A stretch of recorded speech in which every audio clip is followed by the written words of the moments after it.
زمانہ تھا ایک درخت کو لوگ پوجنے لگے، تو وہاں ایک صوفی تھا، عبادت گزار تھا، شب زندہ دار تھا. اسے پتا چلا کہ لوگ درخت کو پوج رہے ہیں، تو اس کے دل میں بڑی غیرت جاگی. توحید کی غیرت ہوتی ہے، وہ جاگی اور وہ کھڑا ہوا، اس درخت کو کاٹ دوں گا جس کو لوگ اللہ کا شریک سمجھ رہے ہیں اور پوج رہے ہیں.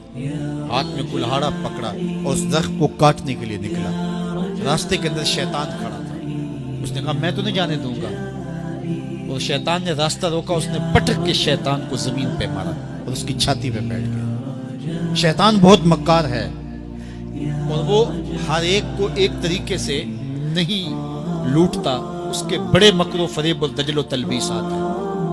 اس نے دوسرا طریقہ اختیار کیا. اس نے کہا جناب آپ عبادت گزار ہیں، تہجد گزار ہیں، شب زندہ دار ہیں، آپ درخت کو کاٹیں گے لوگ آپ کے مخالف ہو جائیں گے، پھر آپ کو ان کے مقابل کھڑا ہونا پڑے گا، اور سویرے شام لڑائی ہی لڑائی، آپ کی عبادتوں کے وقت میں خلل آئے گا. تو آپ نے ان کی قبر میں تھوڑا جانا ہے، آپ کی قبر اپنی ہے، ان کی قبر اپنی ہے، آپ چھوڑیے ان کو. اور ساتھ ہی کہا کہ جب آپ مصلی اٹھایا کریں گے تو نیچے سے ایک درہم مل جایا کرے گا آپ کو، تو آپ اس سے اپنے کھانے پینے کا انتظام کر لیا کریں گے اور آپ فارغ البال بھی ہو جائیں گے. اس طرح باتوں میں لگایا اور وہ زاہد صاحب واپس آ گئے. نماز پڑھی، مصلی اٹھایا، درہم ملا، بڑے خوش ہوئے اور دلیلیں تراشنے لگے. واقعی مجھے کیا لگی، تمہیں غیر سے کیا، تم اپنی نہ بیڑو، تم اپنی قبر میں جانا ہے، جائیں وہ بھاڑ میں، مجھے کیا لگے، مجھے ان کے بارے میں کیا پوچھا جانا ہے. نمازیں پڑھتا ہے، ہر نماز کے بعد مصلی اٹھاتا ہے تو ایک درہم ملتا ہے. کافی دن گزر گیا، دل بھی آہستہ آہستہ مردہ ہو گیا. ایک دن مصلی اٹھایا تو کوئی درہم نہیں نکلا.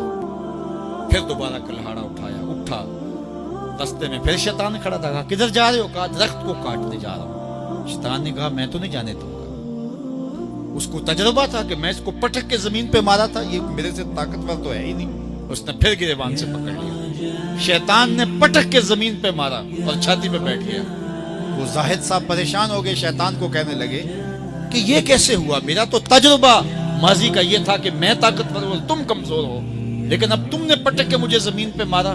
تو کہا صاحب اس دن تم اللہ کی رضا کے لیے جا رہے تھے، آج تم درہم کے لیے جا رہے ہو. تو جب عمل میں خلوص نہیں رہتا تو پھر عمل نہیں رہتا، عمل میں قوت نہیں رہتی، پھر سجدے بے روح ہو جاتے ہیں، نمازیں بے ذوق ہو جاتی ہیں، صفیں کج دل پریشاں، سجدے بے ذوق کہ وہ جذبے اندروں باقی نہیں. نماز، روزہ، حج، زکوٰۃ سب کچھ ہے باقی مگر تو باقی نہیں. پھر سب کچھ چلتا رہتا ہے لیکن رسم ہوتی ہے. لا یبقى من الاسلام الا اسمہ ولا یبقى من القرآن الا رسمہ. پھر قرآن پڑھا جاتا ہے، رسم ہوتا ہے. قرآن دل کو پھر نہیں بدلتا، اس لیے کہ رسم ادا نہیں ہو رہی ہوتی ہے. جب رسم ادا ہو رہی ہو تو پھر قرآن دل کو نہیں بدلتا. جب قرآن کے طور پہ پڑھا جا رہا ہو پھر یہ دلوں میں رنگ اتارتا ہے اور معرفت کا نور